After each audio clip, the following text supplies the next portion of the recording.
Single dad helped a disabled woman cross the street. He froze when she handed him keys to a mansion. Rain poured over the small town of Willow Creek like it hadn't tea in months fat, heavy drops that blurred the world into watercolor. Noah Carter stood under a flickering streetlight, balancing a half-soaked grocery bag in one arm and his 5-year-old daughter's tiny hand in the other. "Daddy, my socks are wet," Lily said, her voice small but trusting. He looked down. Her pink rain boots had a crack. He smiled anyway, because that's what dads do when life keeps swinging but you can't afford to duck. "Almost home, sweetheart," he murmured. They started across the intersection just as the light changed. And that's when he saw her, an older woman, frail, in a wheelchair, struggling to move as cars honked impatiently. Her umbrella flipped inside out, her groceries spilling into a puddle. Without thinking, Noah turned to Lily. "Stay right here, pumpkin."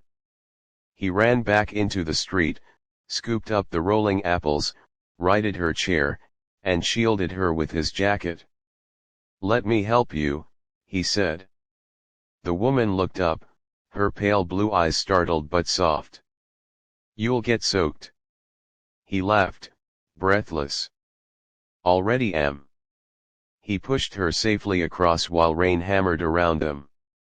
On the sidewalk, Lily waved from the curb, beaming like her dad was a superhero.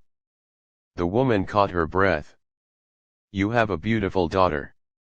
"Thanks," he said, wringing out his sleeve. "We just moved here." "Rough week." She studied him for a long moment. "You're not from around Willow Creek?"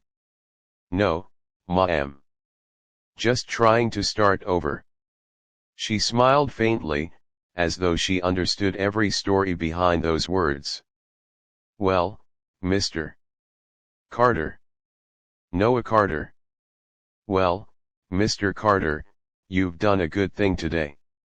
She reached into her coat pocket and pulled out a small, heavy key ring, silver and shining despite the rain. "Take these." He frowned. "I can't." "What is this?" "Keys," she said simply. "To a house. You'll know which one." Before he could respond, a black SUV pulled up to the curb. A man in a suit jumped out and helped her into the back seat. "Wait." Noah called out. "I don't understand. Why me?" She smiled through the rain, the kind of smile that carried secrets. "Because you didn't ask what I could give you before you helped me." Then she was gone. That night, Noah couldn't shake the moment. He placed the keys on the small table beside their twin mattresses in the rented basement apartment. They shimmered like something out of a dream. Lily fell asleep clutching her stuffed bunny. He whispered to himself, she probably made a mistake. But the next morning, curiosity won. They walked to the edge of town, where the roads grew wide and lined with trees. Then there it was. A mansion. White stone, ivy-covered, windows like eyes that had seen too much. A for sale sign leaned against the gate. He tried one of the keys. It fit. The gate clicked open. "Daddy, are we allowed to go in?" Lily whispered. "I'm not sure," he said. The front door creaked open with a sound like a sigh. Inside, sunlight cut across marble floors, chandeliers dripped with dust, and portraits lined the walls. The place looked abandoned but alive. There was a letter on the entry table. His name was written on the envelope. "Dear Mr. Carter, I saw something in you that reminded me of someone I once loved, a man who gave without asking.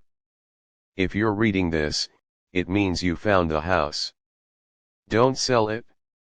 Don't run from it. Make it a home again. You'll understand soon. Eleanor Whitmore." He read it twice, his heart pounding. Eleanor Whitmore, the name was familiar. A philanthropist. The woman in the wheelchair. He sank into the nearest chair, his mind racing. What does it mean, Daddy? Lily asked, tracing her finger along the polished table. He looked around the grand hall. It means, maybe people still notice good things, even when you think no one's watching. Over the next few days, real estate agents came by, confused. They said the mansion had been off-market for years. No one knew Mrs. Whitmore had moved back into town. But the papers inside were clear, his name, his signature, notarized. Everything legally transferred. Still, it didn't feel like a reward. It felt like a responsibility. He didn't move in right away. Instead, he started fixing it, cleaning, painting, repairing leaks. Lily painted her room with purple stars, laughing for the first time in months. Word spread. Neighbors came by, offering pie and paintbrushes. Someone brought furniture. A carpenter repaired the stairs just because. And slowly, the mansion became something else, a shelter. He opened the doors one rainy night to a woman and her 2 sons sleeping in their car. Then another family came, then a young man struggling after losing his job. Within months, the old Whitmore mansion was known as the Haven. But there was still one unanswered question: why him? One evening, a lawyer visited, carrying a sealed envelope. Mrs. Whitmore passed away 2 weeks ago, he said gently. She left this for you. Inside was a photograph: Eleanor, decades younger, standing beside a smiling man in a mechanic's uniform. He looked like Noah. On the back, written in delicate handwriting, my husband helped a stranger once, just like you did. I never forgot. He died before I could repay his kindness. You reminded me of him. Take care of this place for all the people who remind us what love looks like. Noah sat in silence for a long time, the photo trembling in his hand. Outside, children's laughter echoed through the halls.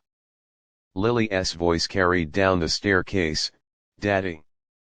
Dinner's ready. Mrs. Jacobs made soup again. He smiled, wiping his eyes, and slipped the photo back into his pocket.